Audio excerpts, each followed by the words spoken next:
Chapter 3. Mr. Willy Wonka and the Indian Prince. Prince Pondicherry wrote a letter to Mr. Willy Wonka, said Grandpa Joe, and asked him to come all the way out to India and build him a colossal palace entirely out of chocolate. Did Mr. Willy Wonka do it, Grandpa? He did indeed, and what a palace it was. It had 100 rooms, and everything was made either of dark or light chocolate. The bricks were chocolate, and the cement holding them together was chocolate. The windows were chocolate, and all the walls and ceilings were made of chocolate, and so were the carpets, and the pictures, and the furniture, and the beds. And then, when you turned on the taps in the bathroom, hot chocolate came pouring out of the tap. When it was all finished, Mr. Wonka said to Prince Pondicherry, "I warn you, though, it won't last very long, so you'd better start eating it right away." "Nonsense!" shouted the prince. "I'm not going to eat my palace. I'm not even going to nibble the staircase or lick the walls. I'm going to live in it." But Mr. Wonka was right, of course, because soon after this there came a very hot day with a boiling sun, and the whole palace began to melt, and then it sank slowly to the ground. And the crazy prince, who was dozing in the living room at the time, woke up to find himself swimming around in a huge, brown, sticky lake of chocolate. Little Charlie sat very still on the edge of the bed, staring at his grandfather. Charlie's face was bright, and his eyes were stretched so wide you could see the white all around.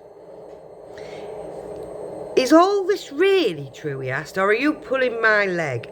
"It's true!" cried all four of the old people at once. "Of course it's true. Ask anyone you like." "And I'll tell you something else that's true," said Grandpa Joe, and now he leaned closer to Charlie, and he lowered his voice to a soft, secret whisper. "Nobody ever comes out." "Out of where?" asked Charlie. "And nobody ever goes in." "In where?" asked Charlie. "Jack Wonka's factory, of course, Grandpa. Whatever do you mean?" "I mean workers, Charlie." "Workers?" "Workers. All factories," cried Grandpa Joe, "have workers streaming in and out of the gates in the mornings and the evenings, except Wonka's. Have you ever seen a single person going into that place or coming out?" Little Charlie looked slowly around at all the four faces, one after the other, and they all looked back at him. They were friendly, smiling faces, but they were also quite serious. There was no sign of joking or leg pulling on any of them.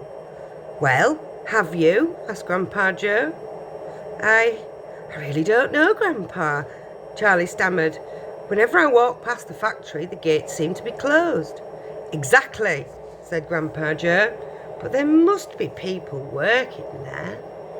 "Not people, Charlie. Not ordinary people, anyway." "Well, then who?" cried Charlie. "Aha! That's it, you see. That's another of Mr. Willy Wonka's clevernesses." Or clevernesses.